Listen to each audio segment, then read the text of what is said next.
मैं एक जर्नलिस्ट हूँ और इन्होंने मेरे पे 21 का सेक्शन लगाया। मैंने ब्लर करके वीडियोस लगाई हैं, मेरे पे तो वो अप्लाई नहीं होता। और अस्सलाम वालेकुम दोस्तों, मैं हूं शाहिद हुसैन। उम्मीद करता हूं आप सब खैरियत से होंगे। मेरा यूट्यूब चैनल और फेसबुक पेज देख रहे हैं। इस वीडियो में कुछ खास चीज़ें आपके सामने रखनी है कि मरहूम डॉक्टर आमिर लियाकत साहब मारूफ हस्ती हैं और रहती दुनिया तक शायद उनको ज़रूर याद रखा जाएगा, क्योंकि जो टीवी के शोज़ में ख़ासतौर पर जिस तरह उन्होंने जान बख्शी और इल्मी लिहाज से जिस तरह उन्होंने डिजिटल प्लेटफॉर्म के ऊपर और मीडिया के प्लेटफॉर्म पर, इलेक्ट्रॉनिक मीडिया के प्लेटफॉर्म पर जिस तरह उन्होंने काम किए, वो ज़रूर याद रखे जाएंगे। लेकिन उनकी जिस तरह की मौत हुई वो भी एक डरावना ख्वाब भी आप कह सकते हैं, क्योंकि अब तक उनकी दुनिया से जाने के बाद भी जो तनाज़ात हैं वो ख़त्म नहीं हो रहे। तनाज़ात किसी और ने नहीं बल्कि जिनके ऊपर उन्होंने सब कुछ लगाया और जिनको अपने ज़िंदगी का सब कुछ दिया, शायद वो लोग ही उनको कब्र में भी शायद चैन से आराम नहीं दे रहे।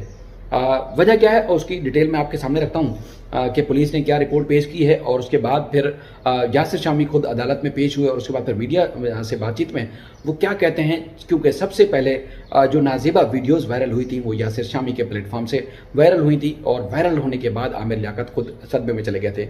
उनकी डॉक्टर आमिर लियाकत साहब की जो साबका अहलिया आप कह सकते हैं, डॉक्टर बुशरा इकबाल साहबा, वो अपने बच्चों के साथ पहले दिन से इस जदोजहद में हैं, क्योंकि पहले पुलिस ने और उसके बाद फिर मुख्तलिफ प्लेटफॉर्म्स के ऊपर कोशिशें की गई कि एक तो ये है कि उनका पोस्टमार्टम किया जाए या उसके बाद फिर उनकी तदफीन से के बाद जो है कब्र कुशाई की जाए। तो वो मुख्तलिफ कानूनी और अदालती महाज पर जंग लड़ते लड़ते आज तक वो आमिर लियाकत साहब की कब्र को महफूज किए हुए हैं। लेकिन तीसरी बीवी दानिया आज भी इस बात पर दरपे है कि आमिर लियाकत की न सिर्फ कब्र की बेहरुमती कराई जाए बल्कि और वो मुसलसल अदालतों के न सिर्फ खुद चक्कर काट रही हैं बल्कि आमिर लियाकत के बच्चों को भी परेशान कर रखा है। केस कुछ इस तरह का है कि उनका जो यासिर शामी पेश हुए उनका क्या मौक़िफ़ था और दानिया का, उनके वकील का क्या मौक़िफ़ है और बुशरा इकबाल साहबा का क्या मौक़िफ़ है, वो तो मैं आपके सामने रखता हूँ। लेकिन पुलिस ने एक रिपोर्ट पेश की। दानिया ने एक मुकदमा दर्ज किया था कि सिंध हाई कोर्ट में कि आमिर लियाकत की मौत जो है तिब्बी नहीं बल्कि इसको कत्ल किया गया है डॉक्टर आमिर लियाकत साहब को, तो लिहाजा एक मुकदमा कत्ल का मुकदमा दर्ज कराया जाए। अब सूरत हाल ये थी कि ये इस नौयत के पहले लोअर कोर्ट से, सिंध हाई कोर्ट और उसके बाद फिर सुप्रीम कोर्ट से भी जो है वो दरख्वास्त से मुस्तरद हो चुकी हैं, लेकिन आज तक इशूज़ जो है वो मुसलसल चल रहे हैं। पुलिस ने इस केस में रिपोर्ट पेश की और पुलिस ने करार दिया है कि जो आमिर लियाकत की मौत का मामला है वो बुनियादी तौर पर कुछ और नहीं है। उन्होंने कहा जी ज़ाती और मलकियत के तनाज़े का मामला है, इसमें कोई और इशू नहीं है। और उन्होंने कहा जी फ़रीक़ैन के दरमियान जायदाद की मलकियत का तनाज़ा चल रहा है और दरख्वास्त गुजार ने तस्लीम किया, यानी कि दानिया बीबी ने ये इस बात को तस्लीम किया कि वो आमिर लियाकत साहब की तीसरी अहलिया और उसके बाद आमिर लियाकत की साबका अहलिया यानी कि बुशरा इकबाल साहबा और उसके बाद जो बच्चे हैं उनको जायदाद को हथियाने से मुतल्लिक नहीं देखा।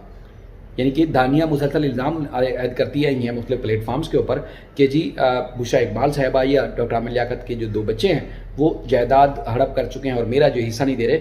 लेकिन पुलिस ने अपनी रिपोर्ट में अदालत में जो उन्होंने जमा कराई है सिंध हाई कोर्ट में, उसने कहा कि दरख्वास्त गुजार ने इस बात को तस्लीम किया कि आमिर लियाकत की साबका अहलिया यानी कि बुशरा इकबाल साहबा और बच्चों को जायदाद हथियाते वक्त नहीं देखा और पुलिस का कहना है कि जायदाद का तनाज़ा दीवानी नौयत का है। दरख्वास्त गुजार दानिया ने भी बयान दिया कि मामला ट्रायल कोर्ट में भी ज़ेर समात है और अदालत ने पुलिस को रिपोर्ट जो थी उसको दरख्वास्त गुजार को फराहम करने का हुक्म दिया है और दानिया की दरख्वास्त पर SHO ब्रिगेड और SSP कंप्लेंट सेल और दीगर को नोटिस जारी किए गए हैं और 3 हफ्तों के अंदर जवाब जमा कराने का हुक्म दिया गया है। सेशन अदालत ने मुकदमा दर्ज करने की जो दरख्वास्त थी वो मुस्तरद कर दी थी और उसके बाद फिर ये मामला दोबारा सिंध हाई कोर्ट आया था। और इससे पहले मैं आपको जिस तरह बता रहा हूँ कि कब्र कुशाई से मुतल्लिक जो केस था वो न सिर्फ ट्रायल कोर्ट बल्कि सिंध हाई कोर्ट और सिंध हाई कोर्ट के बाद सुप्रीम कोर्ट में भी तय हो चुका है। इस तरह 7 जो केसेस हैं साथ ही साथ वो सारे जायदाद से मुतल्लिक भी निमट चुके हैं, लेकिन उसके बावजूद जो मामला जूं का तू है। अब देखते हैं कि आगे क्या बनता है, वो आने वाले दिनों में पता चलेगा। अच्छा, यासिर शामी पेश हुए अदालत में, कराची की अदालत में। यासिर शामी मारूफ यूट्यूबर हैं और डेली पाकिस्तान से यूट्यूब चैनल, वेबसाइट और फेसबुक पेज चलाते हैं। उन्होंने सबसे पहले दानिया के साथ जब वो राब्ते में है और उन्होंने डॉक्टर आमिर लियाकत की वीडियो वायरल की, जब वो अदालत पेश हुए कराची में तो उसके बाद फिर सहाफ़ी ने उनसे कोई सवालात किए तो वो कहते हैं जी मैं खुद एक सहाफ़ी हूँ और मैं तमाम जो सहाफ़ती इक़दार हैं उनका मैं कारबंद हूँ और मैंने जो वीडियोज़ पब्लिक की थी वो तो थी लेकिन मैंने बिलर करके की थी। मुझ पर पीका की जो सेक्शन 21 है वो लगा दी गई है और इनका जो जायदाद का तनाज़ा है वो मेरे कंधों पर रख के जो है वो चलाया जा रहा है। मेरा इससे कोई लेना देना नहीं है, पर मुझे अदालत के ऊपर भरोसा है, ये यासिर शामी साहब फरमाते हैं। और उसके बाद बुशरा इकबाल साहबा ने भी मीडिया से गुफ्तगू की, चूँकि यासिर शामी की ज़मानत जो है वो 6 जून तक तोसी हो गई और एक्सटेंशन नहीं तोसी हुई है, कन्फर्मेशन के ऊपर आर्गूमेंट होने थे, लेकिन यह है कि प्रोसिक्यूटर नहीं है। तो उस पर जो है बुशरा इकबाल साहबा ने जो है वो मीडिया से जब बातचीत की है तो गुस्से का इजहार किया कि हम सुबह से ही अदालत में मौजूद थे, लेकिन FIA के जो प्रोसिक्यूटर थे वो नहीं है। अफसोस है कि FIA हाई प्रोफाइल केस में भी इस मामले को संजीदा नहीं ले रहा। FIA के प्रोसिक्यूटर ने मुसलसल रब्ता करने की जो है FIA के प्रोसिक्यूटर से मुसलसल रब्ता करने की कोशिश की है। आज हमने समाअत में जो है वो मौजूद होना चाहिए था, उन्हें भी अहम समाअत थी, मौजूद होना चाहिए था, लेकिन वो मौजूद नहीं थे।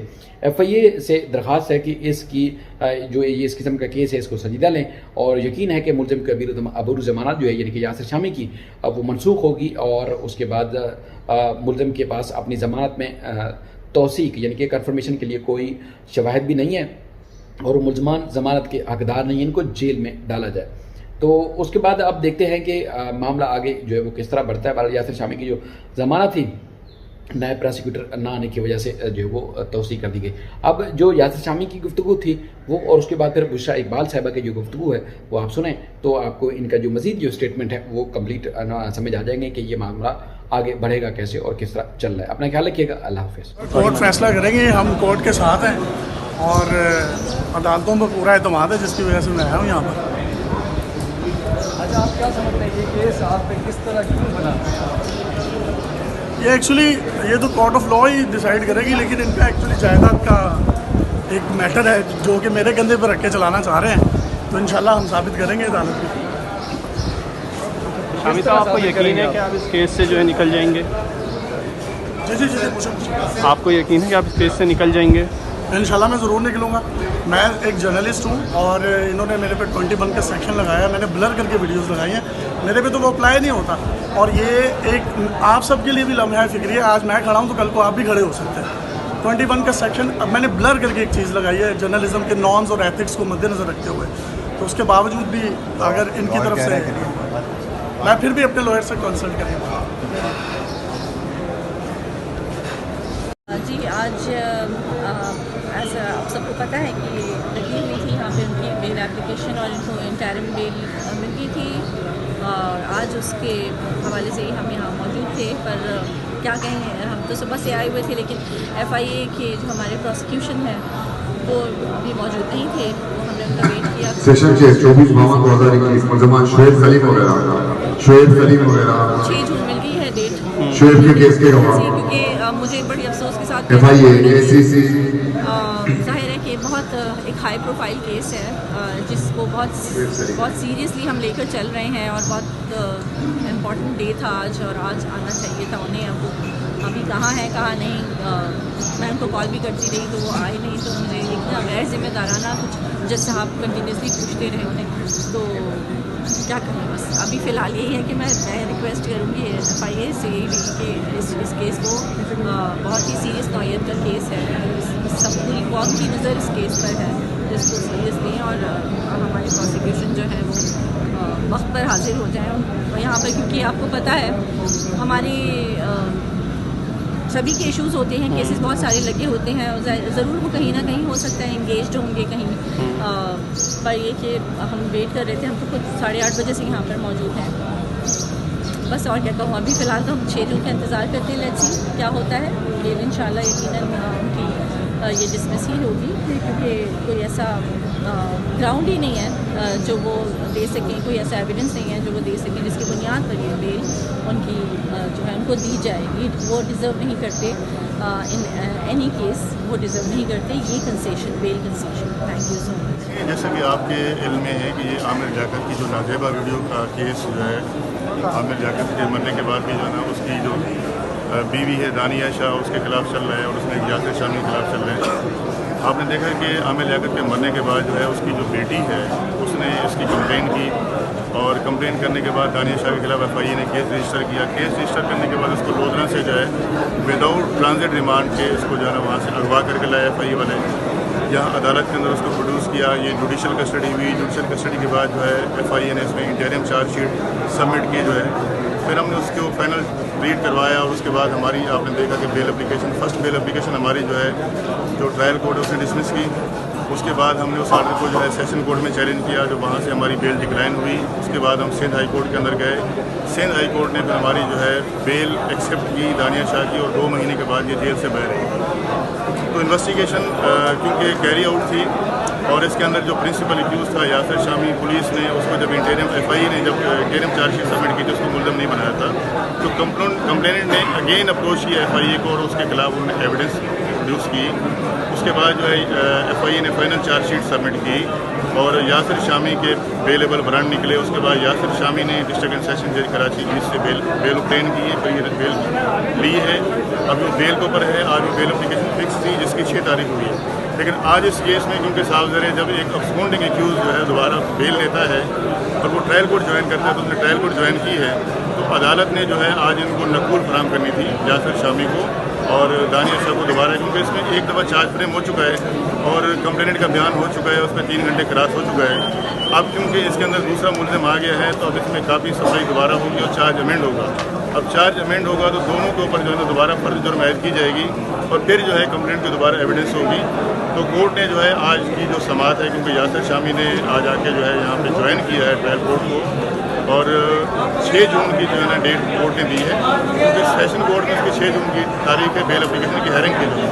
तो कोर्ट ने जो है डायरेक्शन दिए हैं कि नेक्स्ट डेट के ऊपर यासिर शामी को और दानिया शाह को दोबारा जो है ना केस की नकुल फराम की जाएगी और दोबारा जो है इनके ऊपर फर्ज जुर्म आयद की जाएगी ताकि इस केस को जो है आगे प्रोसीड किया जा सके। तो आईओ भी मौजूद हैं, तो यहाँ पे आईओ साहब ने कहा कि दानिया शाह को जो है वहाँ पे FIA का ऑफिस बुला रहे हैं। तो मैंने भी उनसे कहा कि जब दानिया शाह 2 महीने जेल में रही, जब आप उसको अरेस्ट करके लेकर आए, आपने उसको इंट्रोगेट किया, उसके सारे स्टेटमेंट लिए, तो उसकी फर्दर जो है ना उसको वहाँ पे आपको जाने की जरूरत नहीं है। बोला जी उनकी मर्ज़ी है, आना चाहें तो आ जाए, नहीं आना चाहें तो नहीं है। तो कोई उनकी मर्ज़ी से हम नहीं करेंगे, कानून के मुताबिक जो चीज़ होगी। हमें कोई नोटिस नहीं आया FIA की तरफ से दोबारा इनको इन्वेस्टिगेशन ज्वाइन करने के लिए। आईओ ने वर्बली कहा, उनको हम ऑलरेडी कह दिया कि हम अपनी इन्वेस्टिगेशन ज्वाइन कर चुके हैं, अपनी तमाम चीज़ें कर चुके हैं। जहाँ तक इस केस का ताल्लुक है, ये जो केस बनाया गया है टोटल दानिया शाह के खिलाफ, ये टोटल फेक केस है। मैंने इस पूरे केस को चलाया है। इस पूरे केस को जो है जब ये अरेस्ट हुई, इनकी ज़मानत तक जो है इस केस को लेकर गया हूँ। मैंने वो वीडियो देखी है, उसके अंदर ना वहाँ पे दानिया शाह नज़र आ रही है, ना कोई वीडियो बनाने वाला नज़र आ रहा है, ना ऐसी कोई चीज़ है। वो वीडियो बाकायदा ट्रायल के अंदर पेश हो चुकी है। जो ये एलिगेशन लगाते हैं, कहते हैं जी वीडियो में तो ये नज़र नहीं आ रही लेकिन इसने ट्रांसमिट की है, ये एलिगेशन भी गलत है। हमने ना तो कोई वीडियो बनाई, ना हमने कोई वीडियो ट्रांसमिट की, ना हमने यासिर शामी को दी ऐसी कोई वीडियो। इनके ये मीडिया के लोग हैं, इनके अपने को मामलात हैं। बस इस बच्ची को जो है क्योंकि ये आमिर लियाकत की ज़िंदगी के अंदर जो ना इनके छोटे मोटे जो इशूज़ हुए थे उसके बाद इनका कंप्रोमाइज़ हो गया था, तो उस चीज़ का जो है बदला लेने के लिए इनको एक ब्रेक किया जा रहा है। इनके खिलाफ जो है झूठे केसेस बना के इनको डिप्राइव करने की कोशिश की जा रही है, क्योंकि ये आमिर लियाकत की बेवा है। इसकी बाकायदा प्रॉपर्टी के अंदर इसका शेयर है, उसकी जायदाद के अंदर इसका हिस्सा बनता है, जो कि आने वाले दिनों में हम जो है ना इसका सूट फॉर पार्टीशन जो है ना दाखिल करेंगे और इसके जो राइट्स हैं वो उसको लेकर इंशाल्लाह